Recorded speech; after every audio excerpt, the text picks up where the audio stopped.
Welcome back, everybody, to another episode of Ben the Human Plays Vagrus, the Riven Realms. We gotta pay a visit to the dwarf. He's got the piece of art.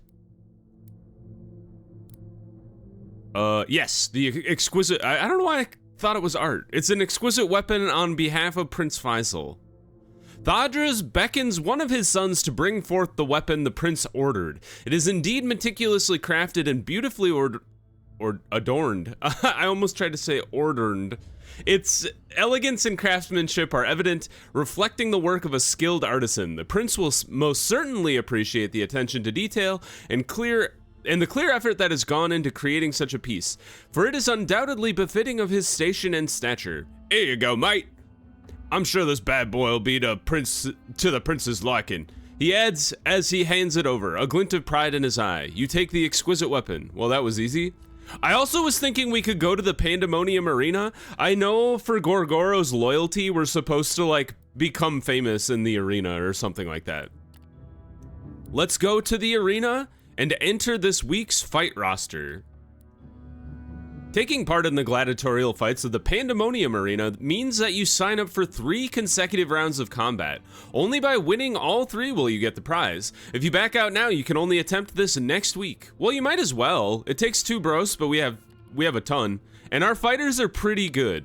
So let's go. Krifta, Elani, Gorgoro, Harvik, Nadir, Skornar. I'm warming up to this crew. I would love to get Skornar and Harvik to a higher level, but we'll see if that happens. And Gorgoro, of course. But that's why we're doing this. So let's go. You spend the next quarter of an hour in the preparation room where you and your companions get ready for what comes next. The round is about to begin. Your fighters enter the arena to the cheering of Avernum's crowd. In the opposing corner, you spy 2 Vagrus gladiators in their signature helmets, each carrying a deadly pilum and a shield. We fight 2 people with 6 people? Never mind, we can only bring 2 people. Let's see here. Who is probably the best suited for this? I'm kind of thinking these 2. Like, Gorgoro just protect the hell out of Krifta. He kicked me in the crotch. All right, Krifta. Shoot this man right in front of you. Ow, that was rude.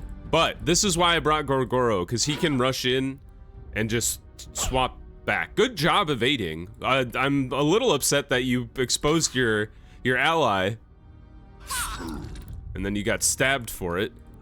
Try to finish this off. Yes, 1 down. Good evasion again. Shoot him. I should probably be using the... Stop kicking me. I should probably be, using her anti-accuracy dagger. But that was a really good shot by her at the end there. You've done it! Your companions are celebrated by the crowd as they stand victoriously on the bloodied sands of the arena. Once the cheers die down a bit, your comrades walk out of the fighting pit and sit down to catch their breath. You have to get ready for the next round? You've decided to resign from fighting. I guess if things are going horrible for you. Spend the next quarter of an hour. Round is about to begin.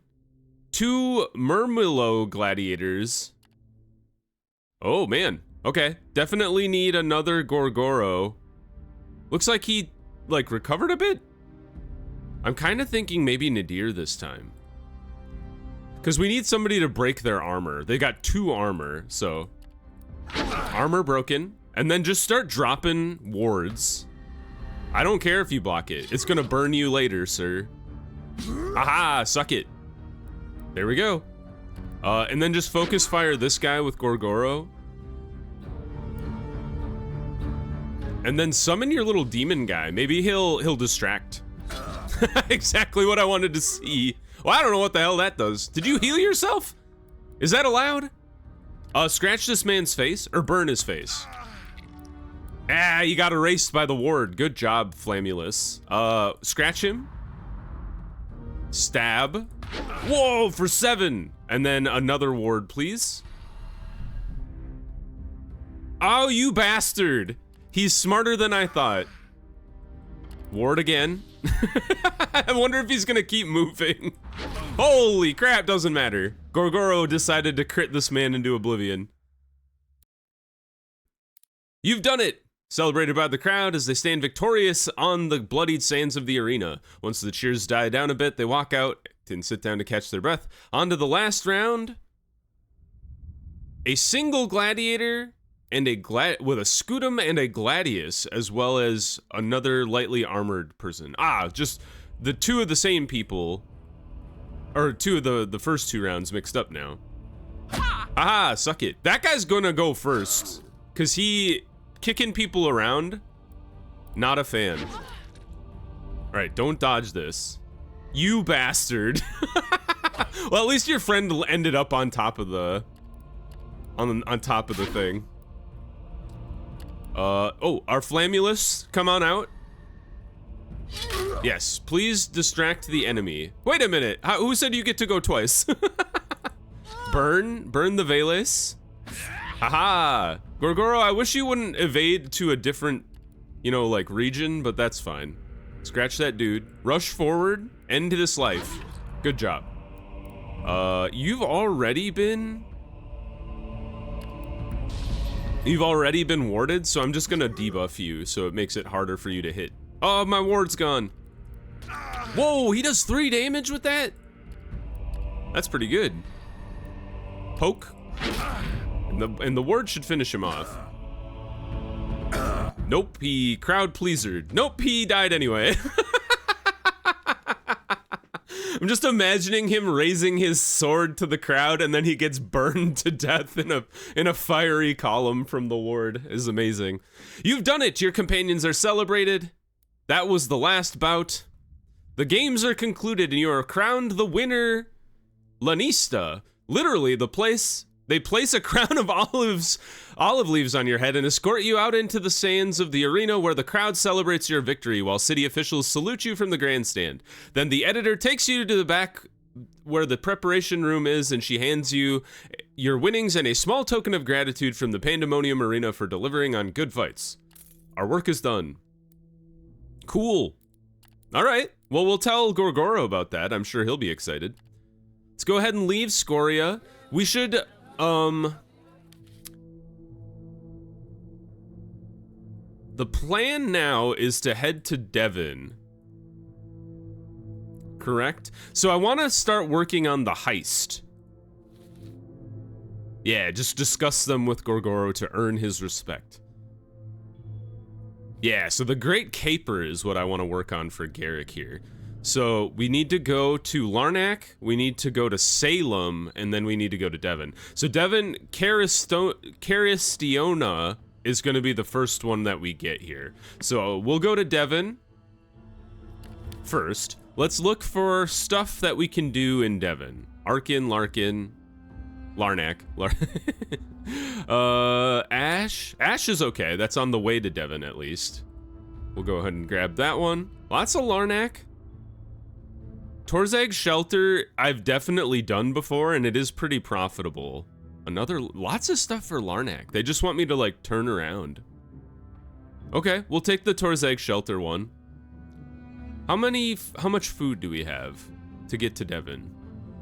Takes 8 to 9 days. This is the weird like temporal rift though, because Sunrock is 9 to 11 and Devon is 8 to 9.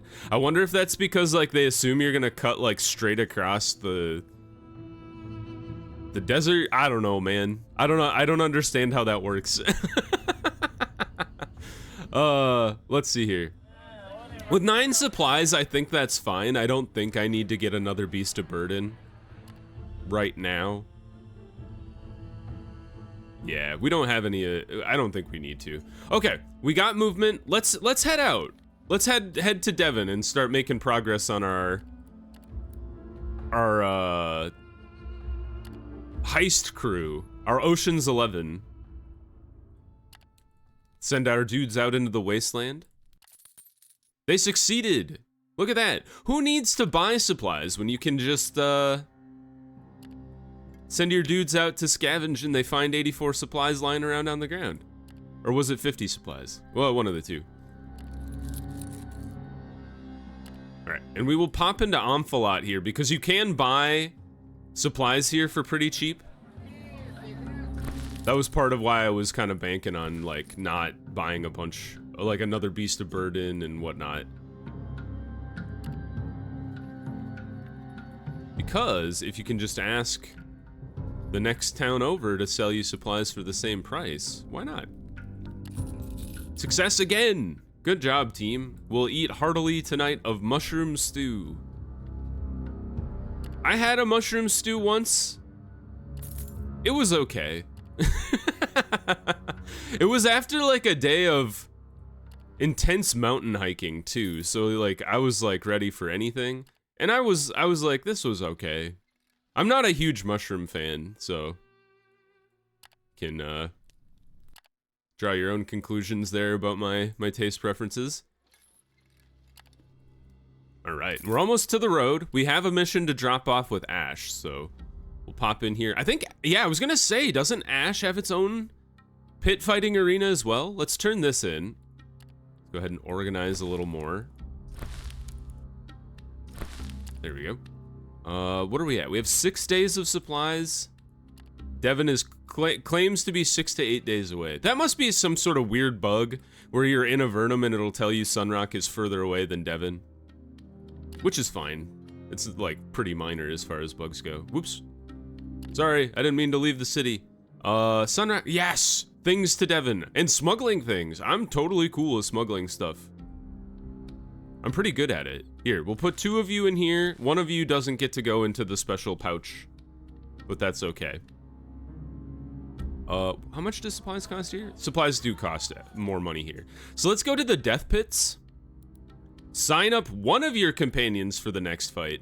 The fighting pit of Ash is literally that, a crater-like nook in the barren ground, surrounded by ramshackle palisades and a few miserable huts. The whole place has a dirty and cheap feeling to it, like most of Ash really. It is a very different from the arenas of larger settlements, and the fights here are less than glamorous too. No grandiose shows of violence, but desperate brawls in which cruel slavers pit their unfortunate properties against each other.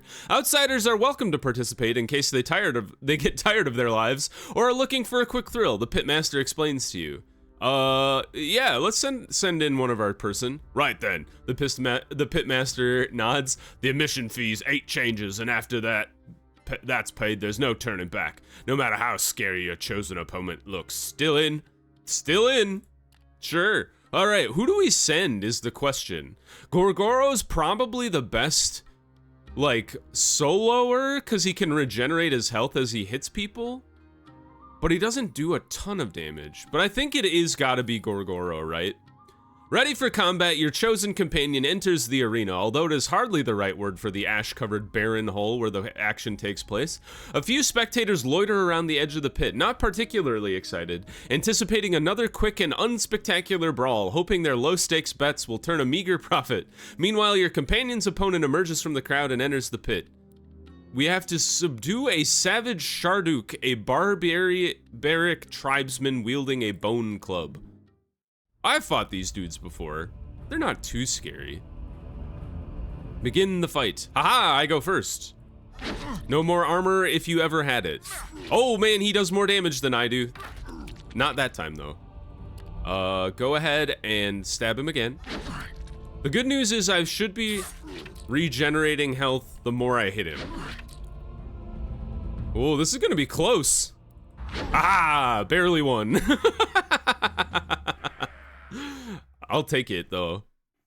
Your companion is victorious, not that it matters to the onlookers much. There are no favorites here, just one brawl of no consequence after the other. Only the pitmaster appears to be slightly pleased. Not bad, he says, handing out your share. Almost exciting, even. I wouldn't mind if you decided to come back another time.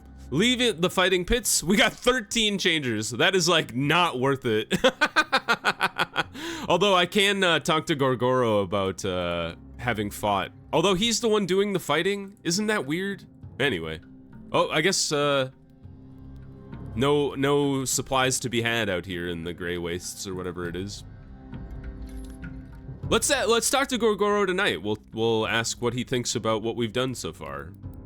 Discuss your victories in the arena. Okay. Apparently we haven't done enough. Or fought in the right arenas, maybe? I thought Avernum would have been a good one, but maybe not. Anyway. Bedtime.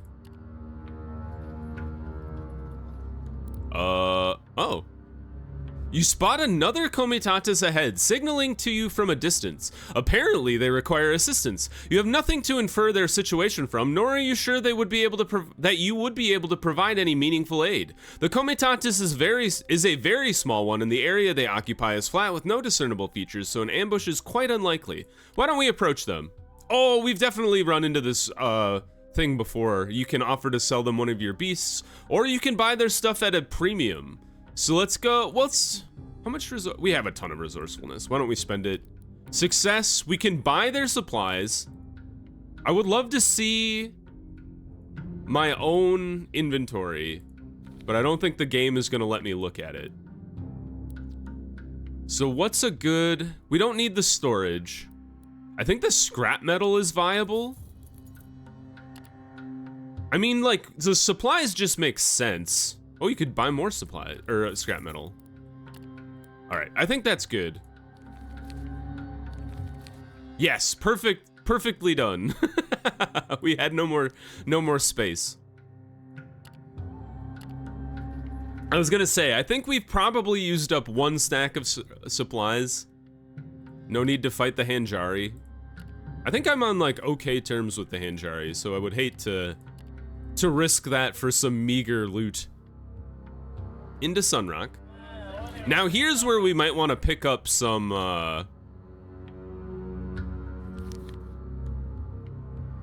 here's where we might want to pick up some beasts of burden. I was gonna say, where does scrap metal sell for a lot? It kind of looks like Devon is the place to go, at least like around here. Even taking it all the way to Torzeg Shelter is a bad idea. So yeah, we'll sell it in Devon when we get there. Now. 4 spaces for Devon. 4 more spaces for Devon. 10 total. It looks like 10 total. And there's another one for Torzeg Shelter, which I usually do like to take. So let's get 1, 2. Oh, you only have 2 available. Huh. Okay. Well, definitely the Devon missions. And then oh, I guess we won't be able to take this one unless we can unmount some of our bros. Where are they? Here they are. 1, 2, 3, 4, 5, 6, 7. When are they gonna give me that other cargo slot? Aha! I had to unmount 9 of my horses to be able to carry this last 2. Thank goodness. Oh, and I could have combined that a long time ago. Oh well. Okay, how far away is Devon now? 3 days away. We have 4 days of food and a half day of movement left over actually. So let's just head out. We'll get food in Devon, it's cheaper there. I like that update. I assume it was like a balance update they made where they made food in the largest cities really, really cheap. So you could kind of weigh stocking up on items in the big cities to kind of save money versus trying to piecemeal the food as you went along. For whatever reason, it like works well in my brain. All right, we made it to Devon. Now we need to seek out the lady. Try to smuggle in. We've done it. We've never been caught. One of these days I'm gonna get caught and then something interesting may or may not happen. I don't know. Maybe they'll just like yell at me and confiscate the goods or something. Turn in our stuff. Lots to turn in. And then this is going to Torzeg Shelter, which is the metal. Now we will sell the scrap metal here, because I don't really want to haul that around. And then let's go ahead and buy... Yeah, let's take all the supplies they have. Because Torzeg's Shelter is like 10 days away, so... Yeah, 10 to 12. And we're sitting on 11, so that's right what we can do. Okay. And then another distribute for Torzeg's. So let's go ahead and do all of our accounting now. 7 restock for 7. Okay. Well, let's get another beast of burden. And then we can take that mission. Oh, that one's 9. Holy cow. Oh, you don't even trust me to do that one. I'm glad there's this other one because I bought a beast for it and they were like, no, we don't trust you to take this for us. Are you crazy? Yeah, let's do the Loader's Guild here. We're just a chitin merchant now. Very funny. Let's stick 2 of these in here and then we can put some of our guys back on horses here. We can put all of our guys back on horses, actually. Good news. All right, that's all sorted. Let's go see if we can't find the woman. She works in like a brothel or something? We should also explore the city.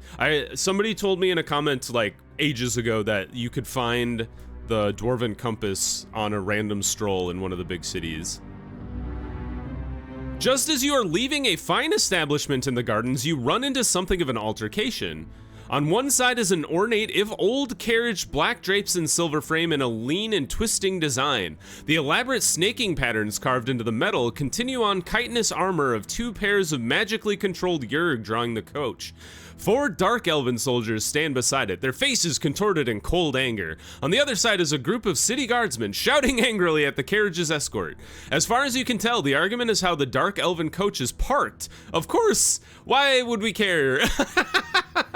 The guards claim to be against city regulations and that the noble has to pay a fine. You know of no such regulations, and without a doubt the lawmen are harassing the elves. Use your renown as clout to intimidate the guards into leaving. Yeah, I would love to use my standing with the church, but I don't have high enough church with rep with either of the church, so we'll use our renown because I'm famous. The guardsmen leave reluctantly, shooting you dark glances as they do. The dark elves do not bother to thank you and immediately bark commands for the Yurg to start purling the carriage. But a lean, fragile, bejeweled hand reaches out through the draped window of the coach and points at you. A husky voice orders the guards to stand down and invites you to the carriage. You walk over and see a darkly beautiful noble lady sitting inside, her dark gray skin smooth like polished granite, her silver hair arranged in a fashionable coiffure, bound by a tiara. I'll apologize for my reticence, stranger. I did not mean to be rude, but this shameful matter upset me to no end, she says and flashes a white smile. But I do owe you thanks for your intervention. Such a heroic behavior is to be commended. Perhaps you should visit the court, my prince and the colony of his people here in the city, for there are always opportunities for people of your character. I believe the locals call the district Hintercaves. Her frown upon saying the name indicates her utter disdain for the place. She then bids you farewell and the coach rolls away. You also leave the scene. Quality change, friend of the Dark Prince. I'm already friends with the prince here? Yeah, I'm friendship 14. Well, you know, you could always be better friends. Well, that was interesting. Okay, so let's go see... I'm guessing it's in the bazaar? Yes, it was the Ifrianian heat. Is there anything we could do at the famous jewelry shop? What do you got here? Amulet of Protection. Ooh, I've never been here before. Or if I have, I've completely forgotten about it. So there's an Amulet of Protection. Pretty expensive, but could be worth it because it gives you all resistances and vitality. So that's pretty solid. That would be good on someone like Gorgoro, perhaps. I think I'll get that. And then bronze pendant. Just, ooh, helps with accuracy.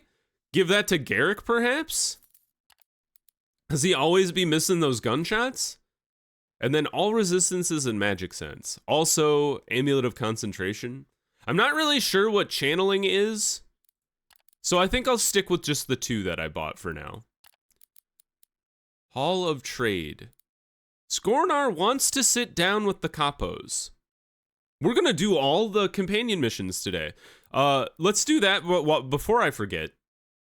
We're not on good terms.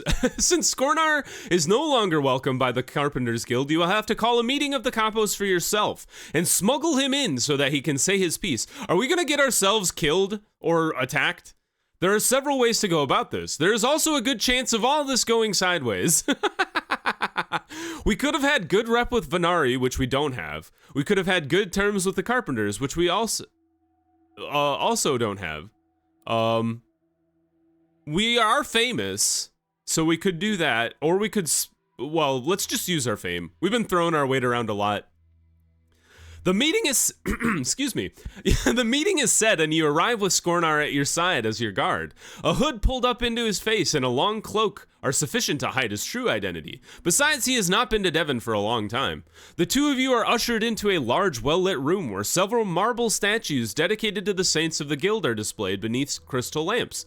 Half a dozen capos of the Collegium are gathered here, already bickering about petty squabbles and imagined slights. But then the man sitting at the head of the huge table raises his hand and the lords of crime fall silent. They all turn to you and one of them addresses you. You have our attention. So Vagrus, what have you summoned us here for? I'm trying to go for like the Godfather. It's not very good. Before you could answer, a throwing axe flies across the room and smashes into the painting statue of Ovria's chest with a loud thud. The capos stare at the weapon sticking out of their holy effigy. Then they draw daggers and cudgels angrily, shouting at the top of their lungs, turning towards you with murderous intent, only to fall silent again upon seeing the now hoodless Skornar glare at them. He does not even carry another axe. Come on, he says lightly after a dramatic pause. His voice carries a hint of menace. What happened? Your courage seems to have vanished now that we are face to face, and you can't discard me with a wave of the hand. You left me in the dust, friends, after all the service and loyalty you got from me. The capos just stare at him, or at their own feet, most of them clearly ashamed. Arbo, your companion addresses an elderly man adorned with prison tattoos. Have I not given you the harem during the raid on Dilathleen? What? The man sighs and nods. Skornar turns to the dark-haired woman. Hessa, I got stabbed by a dragon steel spear to protect your hide from the Ratharnak who were hunting you. The woman frowns but cannot seem to rebuff him. None of them can. But then a heavy-set man with golden rings on his fat fingers speaks. What do you want us to say? You know how business works. Oh, aye, Skornar replies, but do you? Because I know for a fact that Falco is doing a shit job at running the old gang. Perhaps the smelters had not been complaining loud enough. Business is business, aye, but you did all this backstabbing for effing Falco? Admittedly, Arbo says, he is not doing a better job. Quite the contrary. He is also stealing from you, Skornar adds with a grin, above what's customary. A wave of confounded murmurs washes over the room and soon turns into an angry argument. Skornar then names some names and tells them exactly how Falco is taking more than he should. This does not sit well with the capos at all. Withdraw your protection from him. Allow me to take vengeance, and then I will tell you who to appoint. Skornar looks serious. You? The fat capo asks contemptuously. No, not me. Those times are over. What follows is a lengthy argument between the Lords of Crime with you and Skornar watching. But even at the outset, you can clearly see that their decision will be, or what their decision will be. When you leave the room an hour later, Skornar is grinning as he is walking by your side. That went well, my friend. I got my wish, and now the gods have granted me a chance to bring Falco down. I'm grateful to you too, of course. Now I was told that I should contact the guild, the guild Iodex called Pernandius. He is the judge and overseer of this whacking? I don't know what that is. We can find him at Levinus's waterhole in Scoria. He can tell us how to proceed. Time to return to Avernum. Oh, is Scoria in Avernum? I guess we'll find out. Yes, gained loyalty with Skornar, and we gained insight. Good news all around. The Hall of Trade. Oh wait, that's just the description of the Hall of Trade. Cool. Well, let's go to the Ifrianian Heat now. We're gonna help all our companions. Garrick is not severely wounded. Oi, happen to know the way, Garrick confides with a perverted grin. Then he adds, they serve dwarves stew. Great. I'm glad that it's a equal opportunity brothel. Head over there. You enter the colorful, chaotic tumult of the Shadow Bazaar with Garrick and a few other trusted companions at your side. That usually means we will have to fight somebody. And you soon arrive at the locale named the Ifrianian Heat. It is one of the more illustrious establishments frequented by residents and soldiers and passerby alike. Of course, the services provided by the staff do not come cheap, so the city's riffraff stands no chance of spoiling this fine facility. If nothing else, the 2 orc bodyguards at its entrance do a fine job of keeping them away. There is no matter of the entrance fee, which the miser Garrick has no intention of paying, so you have no other choice but to cover it. 5 of you enter at this time, and the establishment is quite crowded. 10 renown. Oh, good for me for being famous. We get to bring 4 people. How are you doing, Garrick? You're doing okay. Or Gorgoro is doing okay. I think I like this squad. These or maybe it'd be better to do Scornar.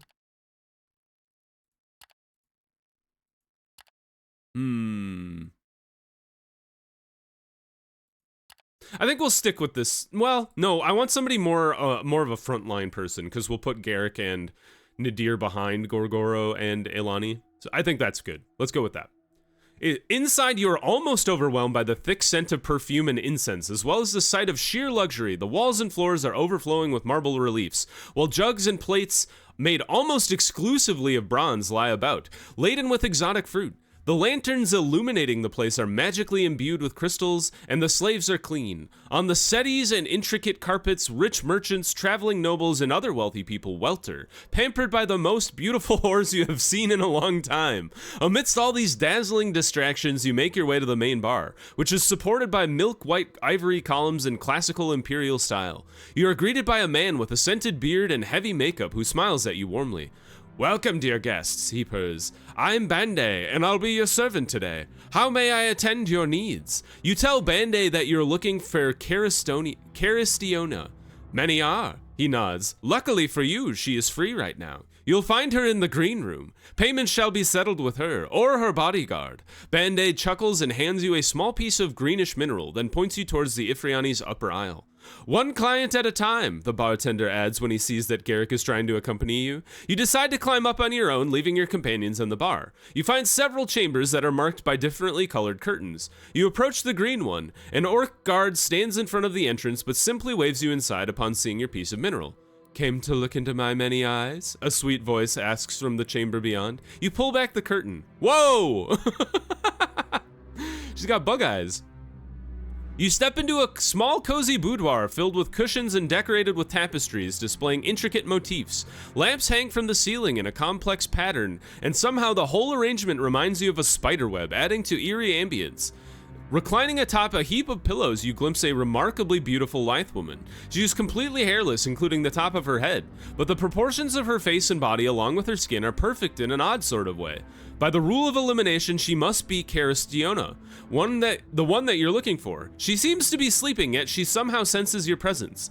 A slight sigh escapes her tender lips, and she slithers down from her mountain of pillows to greet you. Quite literally so. Her forelimbs bent backward at an unnatural angle, so she resembles some grateful giant insect rather than a human being. Then directly in front of you, she rises to her full height and she opens her eyes. Those eyes in the middle of her flawless face consist of a myriad of black glistening facets, and in each of them you see your own reflection from a different angle. It is beyond mesmerizing. Caristiona is undoubtedly tainted, but the most beautiful one you have ever seen, and she is aware of the fact. She touches your face gently.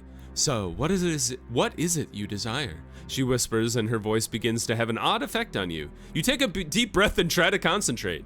It takes tremendous effort to speak coherently and tell Caristiona of the plan. At first, you can barely talk, but as soon as the name of Garrick is uttered and you tell her that the dwarf is waiting below, the temptress draws back a few steps and her charm diminishes. Not exactly gone, but maybe intentionally turned down a notch. You have her attention.